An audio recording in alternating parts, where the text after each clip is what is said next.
Vous écoutez Europe 1, il est 9h30, le journal des médias avec Thomas Joubert. Bonjour Thomas. Bonjour, à la une ce matin, le patron de France 2 recadre ses animateurs. D8 dit au revoir aux maillons faibles et la femme de Jean-Jacques Bourdin recadre, elle, les rumeurs sur l'état de santé de son mari.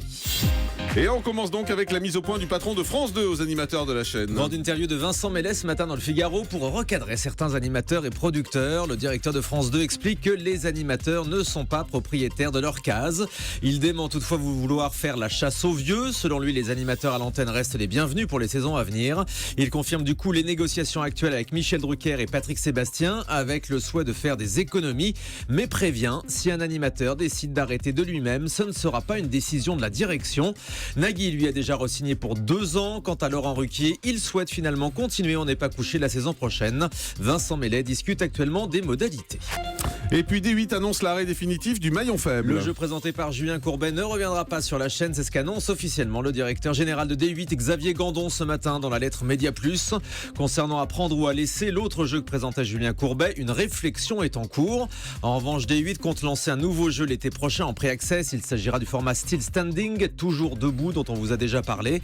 Et parmi les autres projets de D8, en dehors de Cyril Hanouna, une fiction avec les Chevaliers du Fiel, l'adaptation en prime d'une émission d'enchères, Sturridge Hunters. Enfin, la chaîne confirme des discussions avec Thierry Ardisson en tant que producteur ou animateur. La femme de Jean-Jacques Bourdin en colère contre les médias qui ont évoqué le coup de fatigue de son mari hier. La grand reporter Anne Niva s'est fendue d'un message sur Facebook pour expliquer qu'il ne s'agissait pas d'un coup de fatigue mais d'une migraine vestibulaire. Alors on s'est renseigné auprès du médecin d'Europe 1, Gérald Kierzek. Une migraine vestibulaire, c'est un fort mal de tête avec des vertiges liés à un trouble de l'oreille interne. Ça peut être déclenché par le stress, des lumières ou des sons trop forts. La femme de Jean-Jacques Bourdin écrit que les mauvaises langues se taisent. Mon mari n'a pas quitté l'antenne à cause d'une fatigue ou d'un surmenage tel que cela a été dit par-ci ou par-là. Une mise au point donc pour recadrer les rumeurs, dit-elle.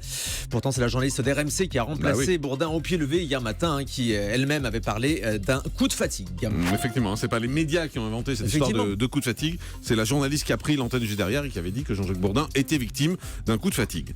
Des noms circulent pour le jury de Super Kids, la nouvelle émission d'M6. Un nouveau concours de talent exclusivement destiné aux enfants qui sera présenté par Stéphane Rothenberg et Faustine Bollard. Plusieurs personnalités ont été approchées pour faire partie du jury. Selon Téléstar, Véronique Dicker a refusé. Selon nos informations, Gérard Louvain aurait aussi décliné. En revanche, la chanteuse Alizée devrait en faire partie, tout comme Philippe Candeloro.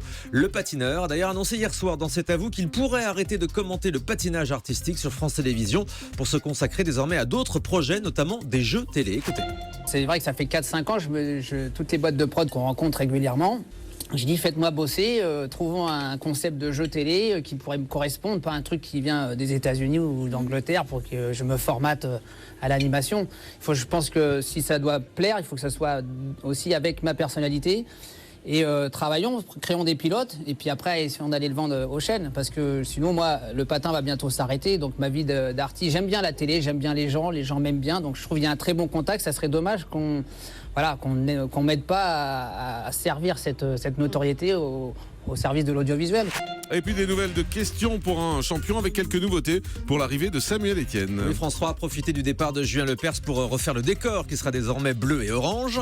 Le plateau s'est agrandi et modernisé en s'ouvrant au public, qu'on verra désormais derrière les pupitres des candidats. Enfin, la célèbre voix off qui offrait les dictionnaires a aussi disparu. Samuel Etienne a commencé les enregistrements la semaine dernière en essayant au maximum de rassurer le public. Il annonce par exemple à l'AFP qu'il va entamer une tournée des clubs de fans de questions pour un champion. Il remplacera Julien Lepers à l'antenne à partir du 22 février sur la 3. Kev Adams ravi d'apparaître dans les Guignols de Canal+. Généralement, les vedettes craignent les parodies de leur double en latex, alors que le jeune humoriste a fait savoir sur ses réseaux sociaux qu'il kiffait sa marionnette. À l'occasion de sa première apparition vendredi dans les Guignols, Kev Adams a posté une photo de sa marionnette en précisant que c'était la consécration et en ajoutant « Foutez-vous bien de ma gueule ». Et puis une Miss virée par le comité Miss France vient d'être couronnée par un concours concurrent. Il s'agit d'Eugénie Journet. Elle avait fait parler d'elle en octobre dernier après avoir été élue Miss Bretagne par le comité Miss France, mais la jeune fille avait été obligée de rendre son écharpe en raison de photos où elle apparaissait partiellement dénudée. Eugénie a pu prendre sa revanche donc samedi soir grâce au concours Miss National qu'elle a remporté. Un concours apparemment moins regardant que la Miss France à propos des photos sexy. Et puis on termine avec le chiffre du jour. 43 millions, c'est le nombre de Français qui écoutent chaque jour la radio selon une étude de Médiamétrie dévoilée à l'occasion du Salon de la radio. C'est toujours le matin que la radio rassemble le plus de monde avec un pic d'audience France entre 8h et 8h15 avec 14,6 millions d'auditeurs, toutes radios confondues.